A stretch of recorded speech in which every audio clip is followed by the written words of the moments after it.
All ships are made for sailors or passengers, but some of them outlive the passengers and sailors who once walked on their decks. We call those ships ghost ships. The world's most famous ghost ship was the Marie Celeste, which is a famous mystery that endures to this day. But it's not the only ship that came to be abandoned or left to sail on alone. Whether they're at the bottom of the ocean, shipwrecked on a beach, or still sailing the ocean, this video is full of spectacular ghost ships and their amazing stories. Perhaps the best-known modern-era equivalent to the Marie Celeste is the tale of the Carroll A. Deering, a 5-masted commercial schooner that was found abandoned in strange circumstances in January 1921, less than 2 years after it launched. Some conspiracy theorists believe that the notorious Bermuda Triangle played a role in this maritime mystery, although a mutiny or pirate attack might offer a better explanation. The Deering was spotted by a passing ship off the coast of North Carolina's Cape Hatteras on the 31st of January that year, having seemingly run aground on Diamond Shoals. The weather was poor at the time, and it didn't calm down enough to allow a rescue effort to be launched until 4 days later. When rescuers finally reached the ship, the crew were nowhere to be seen. It appeared that the abandonment had been planned and deliberate. The vessel's log was gone, as was all the navigation equipment and many of the crew's personal effects. Despite an extended search and an investigation ordered and conducted by the US government, no trace of the crew was ever found, and the inquiry closed in 1922 without drawing any conclusions. The same year the Carroll A. Deering ran aground, the Danish East Asiatic Company launched the Copenhagen, a 5-masted bark that was, at the time of its creation, the world's largest sailing vessel. The ship was primarily used as a training vessel for Danish Navy cadets and went about those duties without incident for 7 years. In December 1928, she set sail from Argentina to Australia and was never seen again. Ships do sometimes go missing, but this 430-foot-long, 20-story-high vessel is a very large thing to lose. We can't blame the doldrums for the loss of the Copenhagen. If the wind was still, it had a diesel motor to power it. On December 22, 1928, 8 days after she left Argentina, there was an exchange of radio messages between the Copenhagen and Norwegian steamer ship William Bloomer, in which the Copenhagen was said to be 900 miles from Tristan da Cunha and running well. By that night, the crew of the Bloomer had lost touch with the Copenhagen, and no further news of her is known. Sailors in the area occasionally reported sightings of a huge 5-masted ship drifting in the South Atlantic for the next 2 or 3 years, but nothing was ever photographed or proven, and the ship and its crew were adjudged to be lost at sea in late 1929. Sometimes we can't help but wonder if the people who name ships are asking for trouble. Our next ship, a Brazilian yacht, goes by the name of Marce M Fin. Translated into English, that means endless sea, and it very nearly spent eternity in the water. The ship sank at Ardley Cove, Antarctica in 2012, and then briefly became a photo opportunity for Antarctic tourists because it was possible to see the outline of the vessel below the water. Sometimes during warmer months, part of the vessel partially emerged from below the waves and appeared to float, just like a ghost ship. The 4-person crew aboard the ship had been filming a documentary about the Antarctic at the time of the accident, and were safely rescued by a Chilean vessel after radioing for assistance. But the Marce M Fin itself was stuck fast and couldn't be salvaged immediately. To make matters worse, the water that had flooded the hull later froze and split it. It wasn't until over a year later that she was brought back to the surface via a complicated refloating process involving buoys. But given the damage that she'd accumulated by that point, it was likely that she'd have to be scrapped. In October 2014, the Canadian Barge NATL-2 was on its way to the Northern Territory of Tutkoyaktuk when it seemed to develop a mind of its own. The vessel was being towed to its new location, but broke free of its tow line and set off alone, without a crew, on a journey that took it over 1,500 miles along the Alaskan coastline and into the Chukchi Sea. For a while, it was feared that the crewless vessel had been lost entirely, but then in April 2015, it provoked alarm by sailing unannounced into Russian waters, having survived the winter without any human assistance. While its owners, the Canadian Northern Transportation Company, were happy to see their ship again, they also had to alert the Russians to the potential that she might be dangerous. The barge was full of sulfur diesel when it went missing, and if it had developed a leak during its months of solo sailing, it might cause an environmental disaster. The World Wildlife Fund eventually became involved in the rescue effort, and the Russians were able to recover the wandering barge without further incident. For all we know, our next ship might still be out there on the ocean somewhere, with her frozen captain still in his quarters. It's the Octavius, a trading vessel that went missing between China and London in 1761. For some reason, the captain decided that the best way home would be to sail the Northwest Passage. Nobody had ever successfully navigated that route before, and the captain's confidence that he and his crew could make history by being the first was misplaced. The Octavius never arrived in London. In fact, it never showed up again anywhere until a whaling ship spotted her off the coast of Greenland with ripped sails and boarded it in the belief that there might be a crew aboard in need of rescue. They were far too late. It was 1775, and a whole 14 years had passed. The bodies of the frozen crew were in their quarters, and the frozen captain was sat upright at his desk, still with his pen in his hand, and the logbook open on his desk.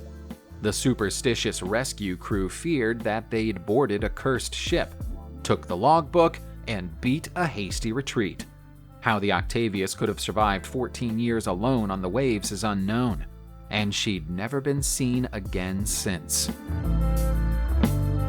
When the three-mast sailing barge Sabrina was built in Whitstable, England in 1873, she was supposed to spend her life working as a trading ship on River Plate in South America. She never made it to such an exotic location and was put to work on domestic waters in Europe instead. For many years, she was considered a robust and reliable working ship. But then, in October 1917, she vanished on what should have been a short, uneventful trip from Falmouth in England to St. Brieuc in France, laden with a cargo of coal from Swansea. 2 days after she left Cornwall, she was spotted at Rosal Point, just south of the French city of Cherbourg, having seemingly run aground. There was no sign of any significant damage to the vessel, but she'd never radioed for assistance, and her crew was missing. That's as much as anybody knows. The most popular theory is that a German U-boat captured her crew and then itself was sunk by a British warship. But if that were the case, we would expect to see bullet holes in the Sabrina, or for a distress call to have been made. With no further evidence to go off, the case remains unsolved, and the remains of the crew remain undiscovered. If you spoke to the friends of Manfred Fritz Badgerat, the German sailor and adventurer, they would tell you that he wouldn't have been afraid of losing his life at sea in the way that he did. They were accustomed to spending weeks or even months without hearing from him as he sailed his yacht, the Sayo, around the world. But in 2014, he went on one journey too many.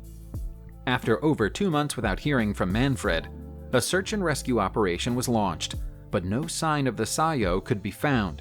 It wasn't until the following February that the Sayo was finally spotted close to Barabo in the Philippines. A team of French sailors boarded in the hope of finding somebody alive, but Manfred had passed away at his desk months earlier. By that point, his body had been mummified. A radio transmitter was close to his hand, and in front of him was a goodbye letter he'd written to his wife during his final days. Manfred was found surrounded by photos of his friends and family, which hopefully provided him with a little comfort at the end. Aside from ripped sails, the yacht was undamaged, so the circumstances of his passing are difficult to determine. A well-made ship can sail the oceans for decades, but no ship lasts forever. The MV Alta had a long life after launching in 1976 as a cargo vessel, but she had to be abandoned after suffering a total power failure sailing between Greece and Haiti in September 2018. The crew was forced to spend 20 days trapped inside the powerless vessel before they were finally located and rescued by the U.S. Coast Guard, by which time the Alta had drifted almost all the way to Puerto Rico. Securing the stricken ship proved to be impossible, and so the crew was airlifted to safety, and the vessel was written off as being lost at sea. The story wasn't quite over yet, though. Somehow, without a crew, it changed direction and set off back toward Europe, where it eventually washed up on the coastline of County Cork in Ireland in February 2020. Even though it had sailed alone across international waters for a year and a half, it was remarkably undamaged, and it might still be possible to save and repair the merchant vessel. Until a decision on its ultimate fate is arrived upon, though, it's still on the rocky Irish coast, where it's become a tourist attraction. There's so much rumor and speculation about what happened aboard the merchant brig known as the Seabird that it's hard to know what's real and what isn't. Here are some of the solid facts. The vessel was commanded by a man named John Huxham, and until 1750, there was nothing unremarkable about her at all. During the summer of that year, she was seen approaching Newport Harbor in Rhode Island, and seemingly sailing normally. It wasn't until she got closer that onlookers realized she was crewless. The sea could have wrecked the vessel violently, but instead, it gently sailed through the breakers and settled onto Easton's beach, which allowed a rescue crew to climb aboard. The only living creatures they found there were the ship's cat and dog. The crew was missing, but no reason for their departure could be identified. The kettle above the stove appeared to have been boiled that morning, and breakfast was laid out on the galley's tables. The longboat was missing, which implies that the crew must have abandoned ship, but they must have been in sight of land when that happened. Huxham and his crew were never heard of again, and if maritime tales are to be believed, the Seabird herself broke free of the beach and sailed off on its own the following day, disappearing into legend. If ships like the Seabird are an ancient mystery, then the fleet of North Korean ships that's been washing up on the coasts of Japan in recent years is a modern one. The ships are often ramshackle wooden constructions, housing crews of between 4 and 8 men in cramped conditions. With very few exceptions, the ships that have washed up so far have all been fishing vessels, and they might suggest a substantial depletion in the number of fish in North Korea's waters. On occasion, when the occupants of the boats have still been alive when they arrived in Japan, they explain that they are having to sail further out to sea to catch fish, and that their boats are no match for the tides when they go so far out from the shore. More often than not, though, all that's left of the crew by the time Japanese authorities board them are their skeletal remains. The first of the lost ships were recorded in 2013, but their numbers have been steadily increasing in the years since then. Some people believe that the fishermen are actually civilians attempting to escape North Korea, but the Pyongyang government unsurprisingly rejects this suggestion. In April 1976, a Spanish fishing trawler known as the Eduardo Pondal spotted a tiny sailing boat off the south coast of Ireland, half submerged in the water. It was small enough for them to haul it out of the water onto their deck, and when they did, they found confirmation that a very ambitious attempt to cross the Atlantic Ocean had ended in failure. Identification documents inside its cabin confirmed that the ship was the Ocean Wave, and its missing lone occupant was Dutch conceptual artist Bas Jan Ader. The thick coating of the barnacles on the hull of the Ocean Wave suggested that the boat had been drifting for at least 6 months, and so Ader was almost immediately declared lost at sea. That was the conclusion of what Ader hoped would be a miraculous ocean crossing when he set off from Chatham, Massachusetts, USA 10 months earlier. Could it really be as simple as Ader losing his way, though? His camera and notebooks were missing from the cabin, despite everything else still being there. The artist's students were convinced that he'd faked his death in order to begin a new life elsewhere. Perhaps they were right. We're not sure what's more haunting, the wreck of the Tingmouth Electron rotting away in the Cayman Islands, or the logs left behind by its missing captain, Donald Crowhurst. There's a reason nobody touches this wreck. It's widely thought to be cursed. Crowhurst, a British businessman and amateur sailor, built the vessel as part of an ill-advised attempt to take part in a 1969 round-the-world yacht race, for which he was unqualified and poorly equipped. He had no chance of completing it, so instead he turned off his radio and drifted around the Atlantic Ocean, making false reports of his position to the race's agitator and hoping to rejoin the race in last place when his opponents approached his position. He never made it that far. After spending his time completing a 25,000-word manifesto on how humankind can achieve dimensional transcendence, Crowhurst is thought to have gone overboard in an accident or thrown himself off the boat. The erratic nature of his writing suggests that he'd had a psychological breakdown. The vessel was recovered and sold to fishermen in Jamaica, but ran aground repeatedly and ended up in its current location in 1983. Perhaps it's best that it's left alone now. Subscribe to the channel and turn on notifications, and you will be the first to know when a new video comes out. Thank you for watching, and see you soon.